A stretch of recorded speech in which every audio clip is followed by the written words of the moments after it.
In a quiet neighborhood in Portland, Oregon, where maple trees line the streets and children's laughter echoes through well-maintained yards, there lived a man everyone knew as Walter Hutchins. For 5 decades, he had been the epitome of a model citizen, a devoted grandfather, a volunteer at the local library, and a familiar face at Sunday church services. His gentle smile and kind eyes made him beloved by neighbors who would wave as he tended his rose garden or walked his golden retriever, Biscuit, every morning at 7 sharp. But beneath the carefully constructed life of Walter Hutchins lay a secret so dark, so unthinkable, that when the truth finally emerged in the spring of 2022, it would shatter not just his family, but an entire community's sense of safety and trust. This is the story of how a routine genealogy test, an innocent gift from a loving granddaughter, would unravel 50 years of carefully maintained lies and reveal a monster hiding in plain sight. Before we dive into this chilling true story, we want to hear from you. Where are you watching this from? Drop your location in the comments below.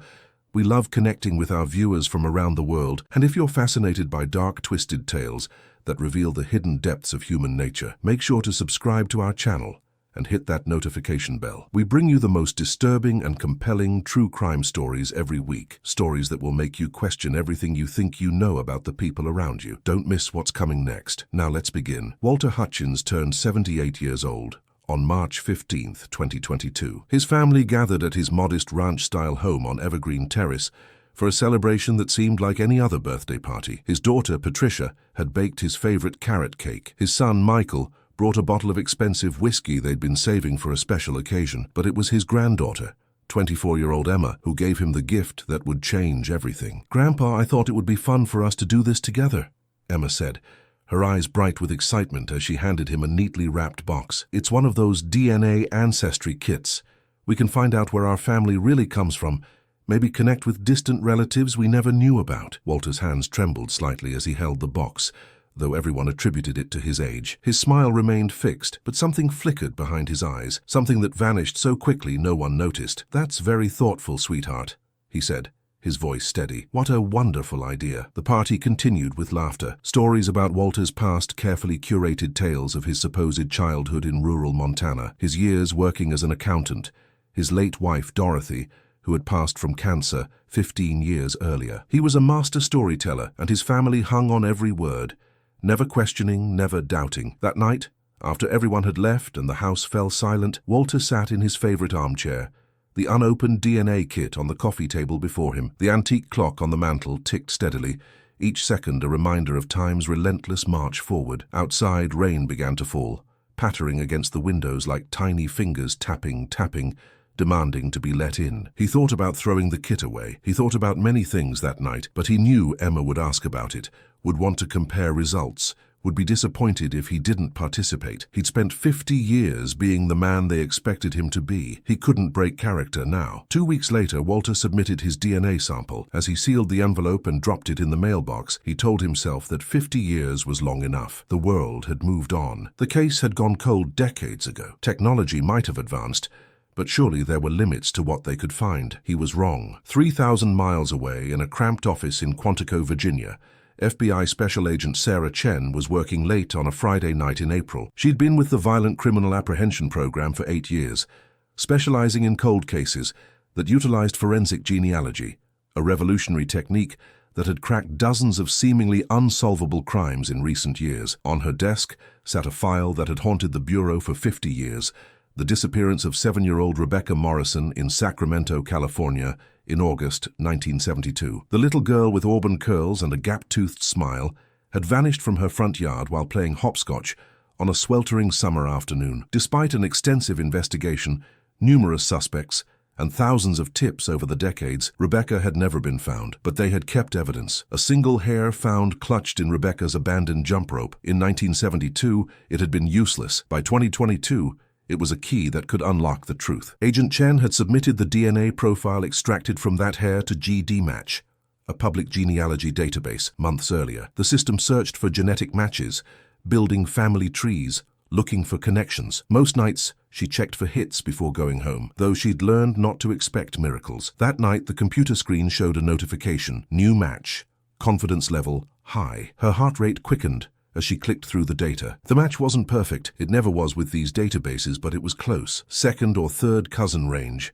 She began the painstaking process of building a family tree, working backward from the match, identifying common ancestors, tracing descendants. By 3 in the morning she had a name. Walter Hutchins, born Walter Eugene Brennan in 1944 in Fresno, California, not Montana, as he'd told his family. He'd been living in Sacramento in the summer of 1972, working as a custodian at an elementary school. By dawn, she had enough for a warrant. Walter was tending his roses on a pleasant May morning when the unmarked cars pulled up to his house. He'd been expecting this in the way a condemned man expects the executioner. For 50 years he'd imagined this moment, rehearsed what he would say, how he would react. Agent Chen approached him, her badge reflecting the morning sun. Behind her, Portland police officers stood ready. "Walter Eugene Brennan," she said formally. His neighbors, Margaret and Tom Sullivan, were loading groceries from their car. They stopped, frozen, watching. The mailman, Dave, who'd been delivering to Evergreen Terrace for 20 years, stood on the sidewalk, his bag of letters forgotten. "I go by Hutchins now," Walter said quietly, setting down his pruning shears with careful precision. His hands were steady. "I have for a long time." "We need you to come with us," Agent Chen said. "We have questions about August 23rd, 1972, about Rebecca Morrison." The color drained from Walter's face, but he nodded. "I've been waiting," he said simply. Margaret Sullivan gasped. Tom pulled out his phone, fingers trembling as he dialed Patricia, Walter's daughter. Within minutes, the news rippled through the neighborhood, then through the city, like a shockwave spreading from an epicenter of devastation. At the FBI field office, Walter sat across from Agent Chen in an interrogation room, painted in shades of institutional beige. A camera recorded everything. His lawyer, a young public defender named Marcus Cole, who'd been assigned to him, sat rigid with shock as Walter began to speak. "I'd like to tell you everything," Walter said. His voice was calm, almost relieved. "I'm tired of carrying it." Agent Chen leaned forward. "Tell us about Rebecca Morrison." Walter's eyes drifted to the ceiling, seeing something from 5 decades past. "She was playing in her yard. It was so hot that day, over 100 degrees. I was driving home from work and I saw her. She'd dropped her jump rope and was running after it as it rolled toward the street." He paused, his jaw working. "I stopped my car. I told myself I was going to help her, return the toy. But when I got out, when I looked at her, something in me broke, or maybe it had been broken all along. I told her I'd lost my puppy and needed help finding it. She believed me. She got in my car. The room was silent except for the hum of the air conditioning. I drove her to an abandoned property outside the city, a place I'd scoped out weeks before.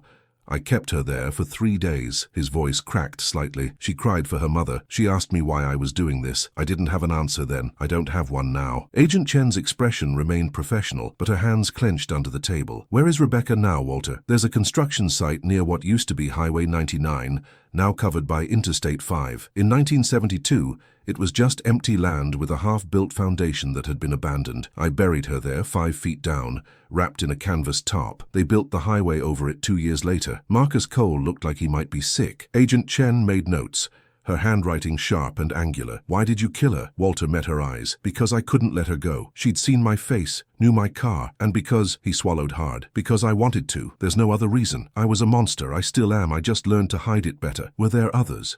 Agent Chen asked, though she dreaded the answer.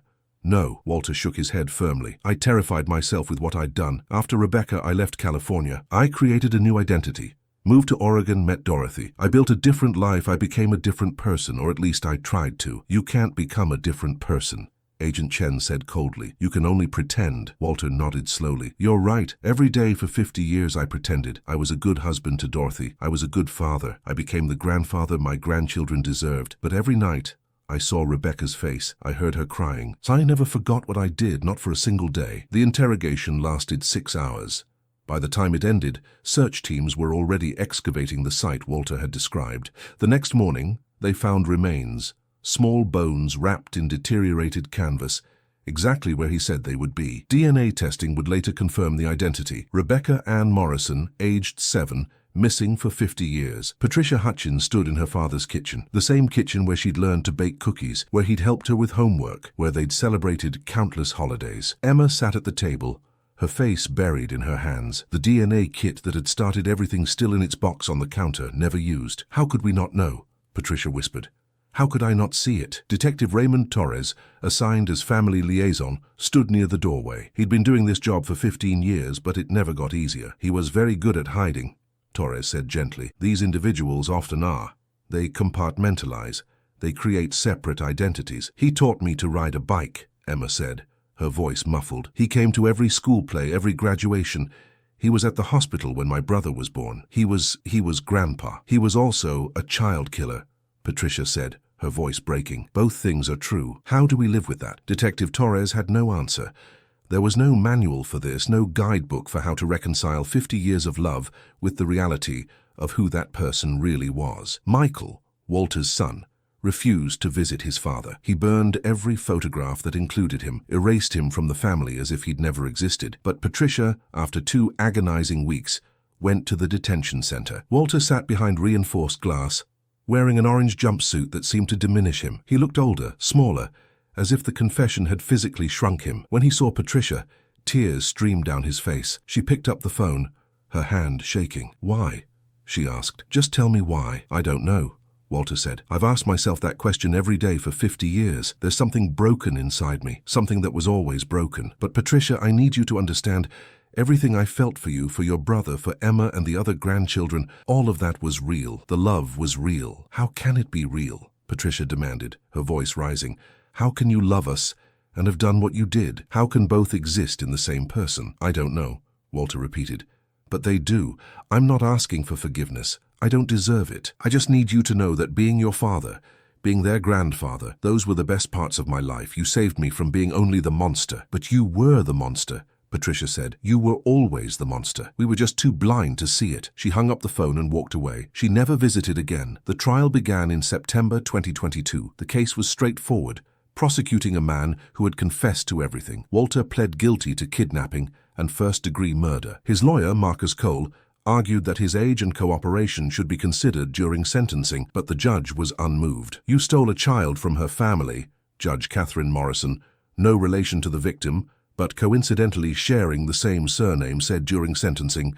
"You stole her entire life, her chance to grow up, fall in love, have children of her own. You stole 50 years from her parents, who died never knowing what happened to their daughter. The fact that you lived a seemingly normal life afterward, that you experienced joys that Rebecca never could, that makes your crime even more heinous." She sentenced him to life in prison without the possibility of parole. Rebecca's sister, Jennifer Morrison Clark, now 55 years old, attended every day of the trial. She'd been 10 when Rebecca disappeared, and the loss had defined her entire life. She'd become a victims' rights advocate, had never married, had poured all her energy into helping other families find closure. When given the opportunity to address Walter, she stood at the podium, trembling with barely contained rage. "You took my sister," she said, her voice steady despite the tears. "You took my childhood. You took my mother's will to live. She died of a broken heart 5 years after Rebecca disappeared. You took my father's smile. I never saw him genuinely happy again. And then you went on to have a family,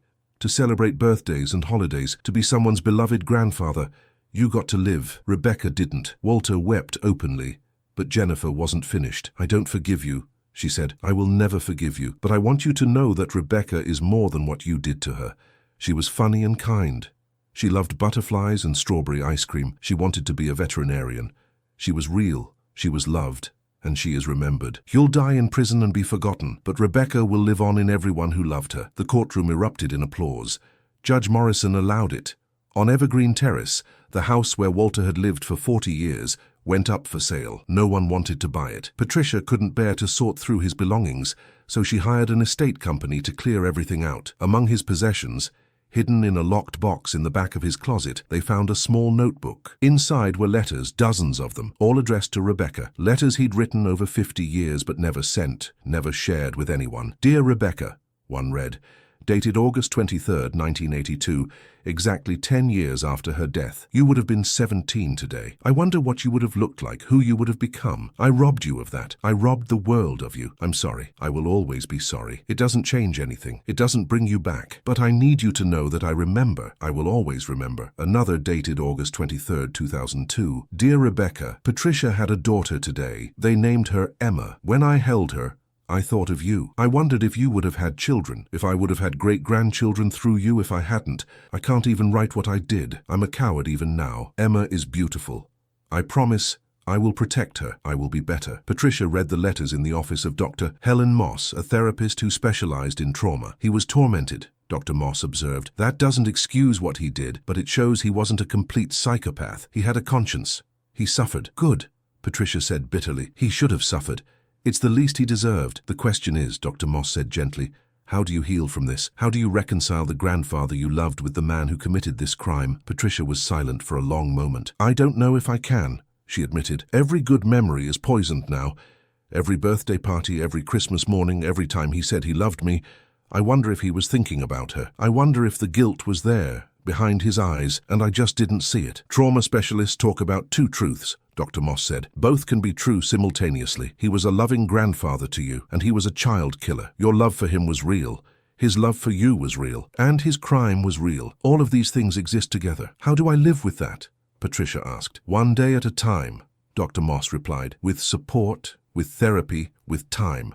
The pain won't go away, but eventually you'll learn to carry it. Emma stopped going to college. She couldn't face her friends, couldn't handle the stares and whispers. The DNA kit sat in a drawer in her apartment, a reminder of how a simple act of love had unraveled everything. She'd wanted to connect her grandfather to his past. She'd succeeded, just not in the way she'd imagined. Michael cut off all contact with his sister and niece, unable to process his rage and grief with anyone who shared his father's blood. The family, once close and supportive, fractured into pieces. In prison, Walter was attacked twice by other inmates who'd learned why he was there. Child killers occupy the lowest rung in the prison hierarchy. After the second attack left him with 3 broken ribs, he was moved to protective custody, where he spent 23 hours a day alone in a cell. He wrote letters to his family. None were answered. He wrote to Jennifer Morrison Clark, attempting to explain, to apologize, to somehow make her understand. She burned every letter without reading them. 1 year after his incarceration, Walter died in his sleep of a heart attack. He was 79 years old. The prison chaplain, Father David O'Connor, was the only person at his brief graveside service. His body was cremated, his ashes scattered in an unmarked location. I pray he found peace, Father O'Connor said to Detective Torres, who attended out of professional obligation. God forgives even the worst of us. Maybe God does, Torres replied, but the rest of us don't have to. Patricia received notification of her father's death while she was at work. She stared at the email for a long time, waiting to feel something, anything, but there was only emptiness. She'd already grieved for him when the truth came out. His physical death was almost anticlimactic. That evening, she drove to the cemetery where Dorothy, her mother, was buried. She stood at the grave, wondering if Dorothy had known, if she'd suspected, if the secret had lived in their marriage like a ghost. Neither acknowledged. Did you know, Mum? She asked the headstone. Did you see what he was? The wind rustled through the trees, carrying no answers.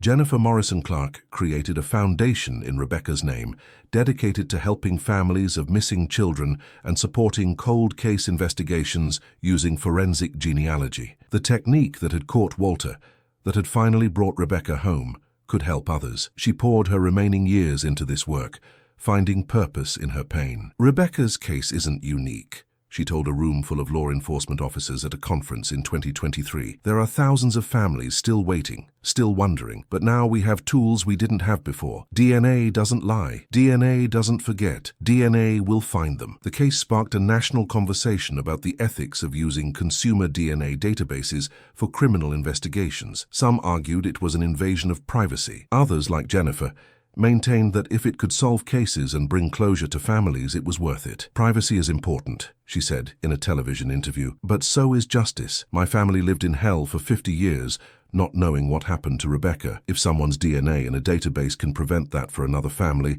then I believe that's a moral good. In Portland, the house on Evergreen Terrace eventually sold to a young couple from out of state who didn't know its history. They painted the walls, tore up the carpets, planted new flowers where Walter's roses had been. They were trying to erase the past, to create something new, but the neighbors remembered. Margaret Sullivan still walked past the house every day, and every time she did, she thought about the man who'd waved at her for 20 years, who'd helped her husband install a new mailbox, who'd brought them cookies every Christmas. She thought about how you could live next to a monster and never know it. That's the scariest part, she told her daughter during a visit. Not that evil exists, but that it can look so normal. It can smile at you.